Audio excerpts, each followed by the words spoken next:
नमस्कार मित्रों, मैं धर्मेंद्र और आप देख रहे हैं धर्मेंद्र ऑफिशियल यूट्यूब चैनल।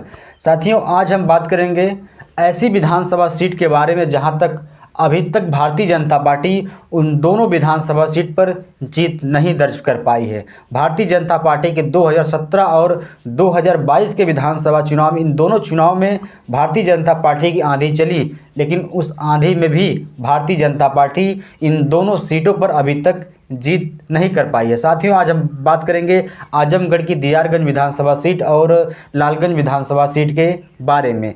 साथियों, पता चले कि अभी तक इन दोनों सीटों पर भारतीय जनता पार्टी के प्रत्याशी नहीं जीत दर्ज कर पाए हैं, जबकि उनके प्रत्याशी दूसरे तीसरे नंबर पर हर बार के विधानसभा चुनाव में रहते थे। लेकिन पता चली कि 2022 के विधानसभा चुनाव में भारतीय जनता पार्टी के प्रत्याशी दीदारगंज और विधानसभा सीट पर ज़्यादा अंतर वोटों से हार का सामना नहीं करना पड़ा था। लेकिन पता चले कि दीदारगंज विधानसभा सीट और लालगंज विधानसभा सीट, इन दोनों सीटों पर कभी समाजवादी पार्टी का कब्जा रहा है, कभी बहुजन समाज पार्टी का कब्जा रहा है।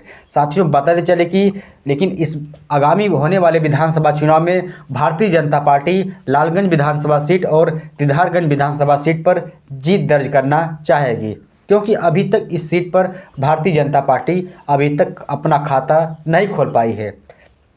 साथियों, बताते चले कि बहुजन समाज पार्टी 2017 के विधानसभा चुनाव में दीदारगंज विधानसभा सीट से सुखदेव राजभर को लड़ाई थी और सुखदेव राजभर 2017 के विधानसभा चुनाव में जीत भी दर्ज की थी। हालांकि अब इस समय दीदारगंज विधानसभा सीट से समाजवादी पार्टी के विधायक और स्वर्गीय सुखदेव राजभर के ही बेटे हैं कमलाकांत राजभर। आपको पता चली कि अब 2012 के विधानसभा चुनाव और 2022 के विधानसभा चुनाव में दीदारगंज विधानसभा सीट से समाजवादी पार्टी का कब्जा है और 2017 के चुनाव में बहुजन समाज पार्टी जीत दर्ज हासिल की थी। अब बात कर ले साथियों लालगंज विधानसभा सीट के बारे में।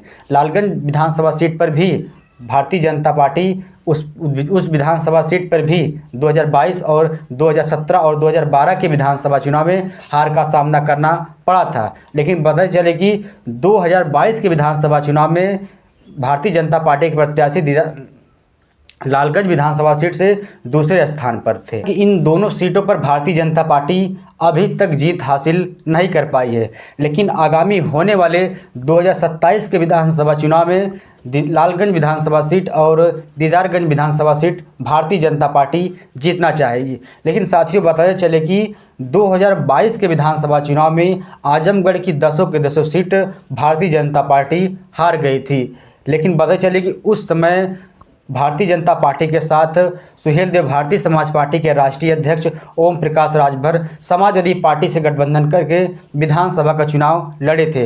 लेकिन बताते चले कि आपको इस समय भारतीय जनता पार्टी के साथ है और मौजूदा सरकार में पंचायती राज मंत्री है। आने वाले समय भारतीय जनता पार्टी के साथ मिलकर सुहेलदेव भारतीय समाज पार्टी 2027 का विधानसभा चुनाव लड़ेगी। हालांकि कयास अभी से लगाया जा रहा है कि लालगंज विधानसभा सीट पर सुहेलदेव भारतीय समाज पार्टी अपना कैंडिडेट उतार कर लड़ाएगी।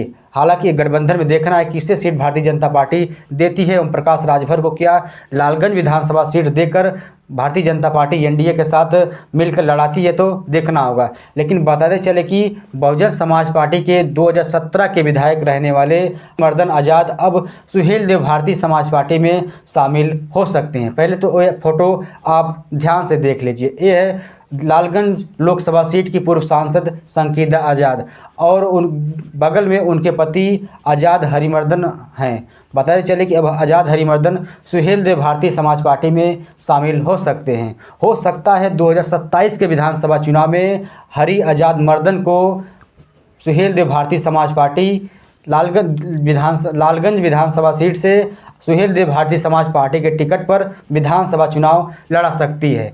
इस समय में 2027 के विधानसभा चुनाव में इस पार्टी का कब्जा होगा। 2027 के विधानसभा चुनाव में वीडियो हमारी अच्छी लगी हो तो चैनल को जरूर सब्सक्राइब शेयर कमेंट करिए। धन्यवाद।